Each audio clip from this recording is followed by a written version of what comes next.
Hi everyone, welcome to most used beauty products in March. I found myself a little tripod for this camera, which is good.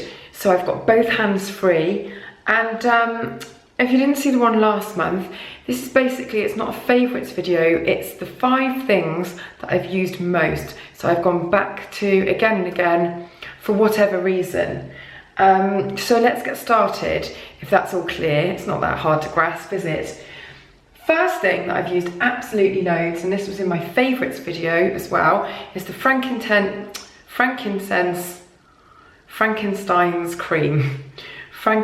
Intense Cream, and this is from Neals Yard Remedies. Lovely brand, all very sort of ethically sourced and natural, and I hate using the word natural, but you know what I mean when I say that, broadly speaking. Lots of organic ingredients as well, but this looks like it's going to be a really thick, buttery face cream that would leave a sort of maybe a greasy residue on the skin. It absolutely doesn't. It's probably, if you've got very dry skin and you need something very buttery, you might need a little sort of hydrating serum underneath or something slightly richer. But it looks like it's going to be really rich, but it's not. But the main pulling point for me with this is the fact it's part of the frankincense range. The smell of it is amazing, and I find it really, really calming. And I've had a very stressful month, so I found this really useful, and I think I've just gone back to it again and again and again because I love the smell of it so much. I mean, the point of it is it's supposed to be sort of firming, and you know, it's like an all-round anti-aging cream, but that's all great. But for me, it's just the smell. I almost use it as a sort of aromatherapy treatment in a way. Second thing, now this is a bit of a strange one because I've gone back to this again and again, but mostly because I've been testing it. This is the Bobbi Brown Long Wear Weightless Foundation. Full cover, oil-free shine control. Now, I find this a really strange one, and I think this is why I've tested it so much. I just can't work it out because it says weightless, but it's really not weightless. You know, it's not like one of these ones like the Armani Maestro oily one where it's just like a film on your skin and you don't really feel that it's there. It's not weightless like Effaclar, the BB Blur or something like that, like a silicone-y one. I sort of find it quite thick almost to blend in. It is full coverage, but in terms of the oil control, I find that it doesn't really set that well. Now, that's not saying that I dislike the finish, because I wouldn't have used it so much if I did, but I just find it hard to sort of match the effects of it up to what it says on the bottle. So it's a strange one. I don't dislike it, but I'm finding it really hard to write my review. So I've just tried it again and again and again. I've worn it pretty much every day for the last month. And I still don't have my verdict. So I will get around to doing that, but I'd be interested to know your thoughts if you've tried this. Next thing on the list, I'm not going to talk about this month, even though I've used this almost daily, because I've been using it in my roots. It's my Collab Extreme Volume, just to give loads and loads of lift at the roots. But it's sold out everywhere. So I'm going to talk about this next month, or when it's back in stock, because otherwise that's completely crazy to get you excited and then you can't get it. So 2 things off the list. The next thing is this, which is the Roche Posay Hyaluronic B5 Serum. And sorry, I haven't had a voice and it's only just coming back. And this is an anti-wrinkle concentrate, repairing, replumping, it says. It's basically just a really intensive rehydrating serum. And I think it's brilliant. It's got one of these annoying pipettes that's sort of got the blunt end that I always find really dribbly. So you've got to have your hands ready to catch the serum and then pop it all over. And you wouldn't use it on its own, you follow it with a moisturiser of some kind. Otherwise you might find it slightly tacky, but you find that with loads of really good sort of hyaluronic serums and products. But it just works. It turns whatever I put on over the top of it into like a supercharged hydrating version of itself. So I've been using it loads underneath the frankincense cream, under everything pretty much. I think it's really, really good and not too expensive.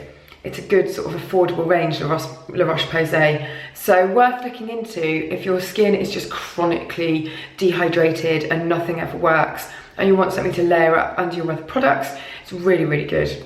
Next we have this, which is the Wipe Out Cloth from Magnatone. There's one of these in my Rescue Beauty box, if they're still available at Feel Unique. I'm not sure whether they are, I'll have to double check.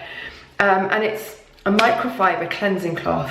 Now, if you watch the video where I talk about my beauty boxes, I do sort of a little demo of this. And I don't know how it really works technically, but you just use warm water and the fibers grab onto your makeup and it really works to take your makeup off. I must do a video where I just do like a live demo of it because it's really, really good. Great for if you're traveling, you don't want to carry an eye makeup remover. I just like to use it because I always try and cleanse properly. I like to use it before I do my main cleanse, just so that I don't use cleanser and then another load of cleanser, which I don't mind doing, but this is quite nice just to give a swoosh over and get the majority of my makeup off, and then I do my proper cleanse. So you can see the one that I used last night, which is gorgeous. You can stick it in the washing machine, but you can't stick it in the tumble dryer because apparently it ruins it. So that's a dirty one. And then this is the little one that comes in my beauty box. So really well worth a try if you're after something just to, especially if you tend to use wipes and things like that, really cut down on the amount of waste that you have, I suppose, as well. I just think it's really handy. I've got loads of these now and I take them when I'm going to a hotel and things like that. I've just realised that my hair looks like a total frizz mountain in this light. Promise you it's not. I don't know what's happened there. Okay, final thing. Is that 5 things? I have been a little bit lazy in the evenings with my cleansing. I've just had the worst month. March has been awful. I've been really stressed. Found things very hard and I just haven't had any time. So for the first time in probably 5 or 6 years, I've had a few nights when I haven't really cleansed properly, as in using, you know, like a proper balm or oil or cream and then using a flannel to take it off. I just haven't had the energy or the heart, to be quite honest. And it's only been on days when I haven't been wearing makeup either, so I don't feel too bad about it. However, what's even more slovenly about the whole situation is that I've been using cleansing creams and micellar waters and stuff like that, but in order to take them off properly, instead of sort of swiping over again and again, I've actually been using, this is like one of these beauty sin confessions, I've been using peel pads as my final cleansing step. They're not a cleanser, they're an exfoliant. So things with glycolic acid and sort of alpha hydroxy acid, so not necessarily glycolic, but most of them have been glycolic. So they sort of eat away at the dull skin cells and the dull skin on the surface to reveal brighter skin. That's what they do. And I just really like the feel of them as a wipe over to make sure I've got everything off, but also I'm going to get brighter skin in the morning. So I've been testing out so many different types of peel pads. Some of them have been a little bit too strong. Some of the really expensive ones actually have been a little bit too powerful for my skin, and I've had a bit of redness and a few little weird, not rashes, but like semi-breakouts. So I've been using the Nip and Fab ones loads. Those are also in my Feel Unique beauty box. And then these are the Revitalift ones from L'Oreal, which haven't been out that long. They've been out for longer in the States, and they're glycolic peel pads. I've been using them sort of every other night. I'm part of the beauty squad, so I often get sent things ahead of time, ahead of launch. So I have had these for a while, or the previous pot of these for a while. So I've given them a good test, and I think they're pretty much mild enough to use every day, unless you're a starter or you've got very sensitive skin, in which case I would start less frequently and build your way up.